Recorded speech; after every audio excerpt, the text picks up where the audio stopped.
Selamat malam ibu-ibu semuanya. Hari ini kita akan belajar modul 8 sesi 14 terkait dengan mendukung keluarga mengakses layanan untuk penanganan anak stunting. Apa kabar ibu-ibu semuanya? Alhamdulillah. Sehat ya? Oke. Tidak ada yang hamil lagi, Bu? Belum. Ya. Alhamdulillah hari ini sehat semuanya dan semoga nanti kita semua mendapatkan ilmu yang bermanfaat untuk mengatasi anak-anak stunting yang terjadi di antara keluarga kita ataupun lingkungan kita. Ya, perlu Ibu ketahui ya, saya namanya Mas Heri, pendamping Kecamatan Simokerto, Surabaya, dan hari ini kita sama-sama akan belajar modul 8 sesi 14. Nah, sebelum nanti kita melaju dengan tahap lebih tahap lagi terkait dengan stunting, perlu diketahui Bapak Ibu semuanya, stunting adalah pengertian stunting. Tahu Ibu itu semuanya? Belum? Bu ya tahu?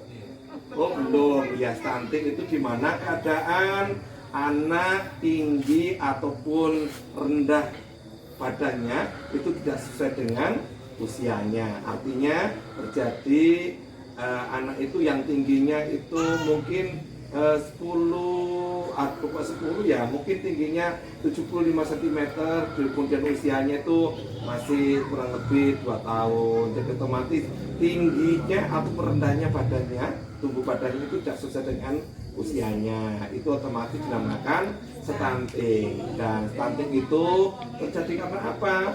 Terjadi beberapa hal yang menyebabkan stunting, dan makanya ibu-ibu ini harus menjaga mulai dengan 1000 hari kehidupan pertama.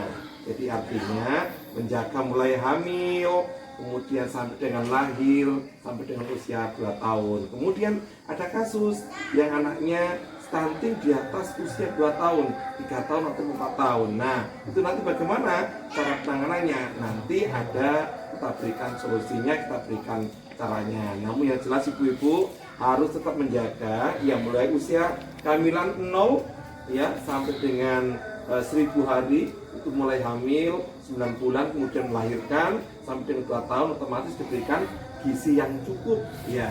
Jadi otomatis kalau sudah lahir ya ataupun sebelum lahir itu ibu harus makan namanya karbohidrat, kemudian protein, mineral, jangan lupa juga minum yang namanya TTD. Apa TTD Ibu Fitria?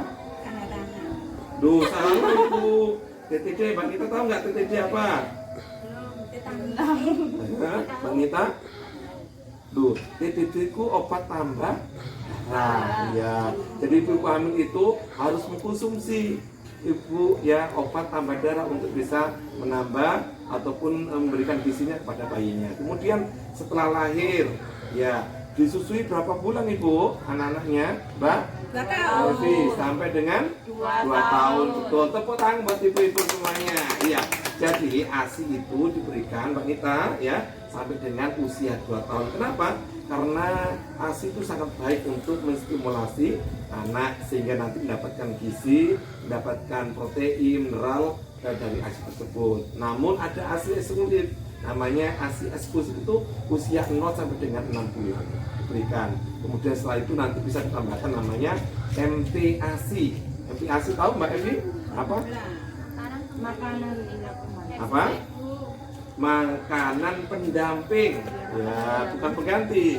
Nah ini Tio nanti ikut juga. Makanan pendamping MPASI itu makanan pendamping ASI. Selain diberikan ASI terus, namun bisa diberikan nanti makanan yang berupa bubur ataupun istilahnya yang memang harus sesuai dengan kadarnya baik tertentu. Karena kalau banyak-banyak pun secara lambungnya juga belum bisa menerima secara banyak. Tapi ASInya tetap sampai dengan 2 tahun. Dan kali ini Bu ya, kalau terjadi yang namanya anak-anak stunting di lingkungan kita, di keluarga kita, apa yang harus kita lakukan? Yang pertama adalah ibu-ibu ini harus melaporkan kemana? Ke mana Puskesmas? Nah betul, Puskesmas. Ada lagi kemana Ibu? Bisa kelurahan, bisa posyandu, betul ya. Itu adalah salah satu di mana nanti ibu-ibu bisa mengakses layanan kesehatan ataupun melaporkan ketika terjadinya anak-anak stunting di lingkungan kita. Nah, adik itu usia berapa Mbak Evi? Jadi itu usia berapa ini? Usia 4 tahun setengah. Nah, 4 tahun setengah. Ini nanti bisa dilihat tingginya badannya ini atau rendahnya itu apakah kira sesuai dengan usianya. Kalau Mas Tio ini kayaknya sudah terhindar dari stunting. Siap Mas Tio ya? Saya berdiri. Ya, coba berdiri. Ya, oke. Jadi layanan itu Ibu, jadi istilahnya memang apa yang harus dilakukan pertama adalah melapor ke petugas kesehatan seperti Puskesmas, Posyandu, kader kesehatan, kemudian ke kelurahan atau ketika sampai dengan ke Dinas Sosial Kota Surabaya ataupun Dinas Provinsi Jawa Timur. Yang jelas selain itu juga nanti bisa melaporkan ke pendamping PKH, juga bisa melaporkan ke pendamping sosial BPNT, kemudian pendamping BST, yang lain-lainnya yang itu berhubungan dengan Kementerian Sosial. Ya minimal dilaporkan kalau ada anak-anak yang mengalami stunting sehingga nanti tidak terjadi hal yang buruk lagi. Stunting itu akan menjadi lebih parah lagi sehingga dicegah dengan beberapa stimulasi yang memang nanti kita pelajari stimulasi tersebut. Stimulasinya itu banyak sekali, dibagi dengan beberapa tahap.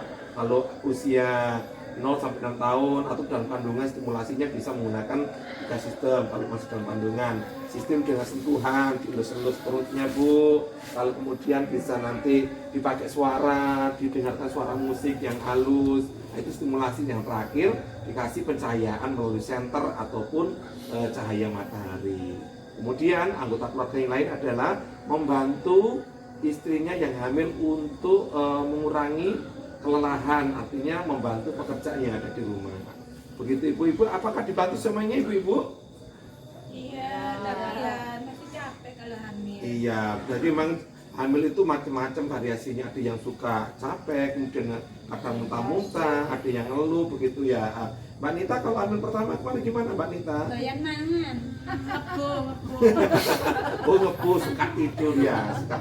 Jadi itu ya. Jadi yang jelas sama-sama kita hari ini harus mencegah stunting itu tidak terjadi lagi di lingkungan kita ataupun keluarga kita. Kalau yang sudah terjadi, kita harus mencegahnya dengan melaporkan kepada seperti petugas kesehatan yang tadi kita sebutkan di awal ya. Kemudian ibu-ibu selain itu juga dalam menjaga tidak terjadi stunting itu banyak hal, termasuk juga menjaga kesehatan ya, adanya mencuci tangan. Ya, mencuci tangan harus selalu Ibu, habis mau makan, belum makan, sudah makan harus cuci tangan. Kemudian habis bersih juga harus cuci tangan. Habis pegang tubuh apa itu harus mencuci tangan. Jadi tetap menjaga kesehatan sehingga nanti keluarga kita, keluarganya Ibu semuanya bisa terhindar dari yang namanya stunting. Nah, seperti itu ya. Ibu mohon bisa nanti ditularkan kepada keluarganya, diberitakan tahu kalau menjaga stunting itu seperti yang tadi kita sampaikan itu ya. Semuanya paham ibu-ibu terkait dengan stunting? Ya, kemudian kalau sudah tahu lebih lanjut lagi, komitmen ibu-ibu untuk menjaga keluarga ini tetap sehat, tetap anak-anak kita tumbuh dengan baik, anak-anak kita tumbuh dengan baik, jangan sampai stunting. Itu yang bisa saya sampaikan. Kurang lebihnya mohon maaf. Ada pertanyaan? Ya, ada ya. Kalau terus sudah dilaporkan, terus apakah kita mendapatkan pesan atau bagaimana? Kenapa ibu coba melaporkan? Seumpama ada anak kejadian stunting terus melaporkan, terus apa yang kita dapat seperti apa gitu? Kalau kita sudah melaporkan terkait dengan ada mungkin keluarga kita ataupun tetangga kita yang terkena stunting, otomatis nanti dari pihak kesehatan akan melakukan check up terlebih dahulu ke keluarga tersebut. Kemudian nanti akan di cross check makanannya seperti apa, kemudian lingkungannya seperti apa, jambannya seperti apa, karena hal itu juga mempengaruhi terjadinya stunting. Kemudian nanti pasti ada yang namanya penyuluhan, kemudian nanti juga ada monitoring, ada pendampingan, sehingga nanti anak itu tidak menjadi lebih buruk lagi ketika menderita stunting. Otomatis akan mendapatkan layanan kesehatan yang lebih intensif, ya mungkin akan diberikan vitamin, diberikan makanan yang istilahnya bergizi seperti itu ya. Mudah-mudahan ada lagi ya Bu ya. Ya, oke. Mudah-mudahan hari ini ilmunya yang didapat itu nanti bisa berguna buat keluarga yang paling utama, yang kedua untuk tetangga kita, lingkungan kita, sehingga tidak terjadinya stunting. Nah, untuk penutup terakhir Ibu-ibu, saya menyampaikan terima kasih atas kehadirannya. Semoga informasi ini bermanfaat untuk Ibu-ibu. Dan yang terakhir nanti kita akan menyatakan stunting, no, stunting, no, stunting, no. Seperti itu ya. Semangat Ibu ya. Semuanya. Oke, siap-siap semuanya. Stunting, no, stunting, no, stunting, no. Terima kasih, tepuk tangan buat Ibu sekalian. Nah, teman-teman, itu tadi prosesi contoh video untuk pengajaran terkait dengan modul 8 sesi 14 yang mana membahas terkait dengan mendukung keluarga mengakses layanan untuk penanganan anak stunting. Jadi sudah jelas semuanya. Semoga video ini nanti bisa bermanfaat untuk seluruh masyarakat Indonesia. Salam PKH Indonesia, stunting no. Terima kasih dan assalamualaikum warahmatullahi wabarakatuh. Tepuk tangan Ibu.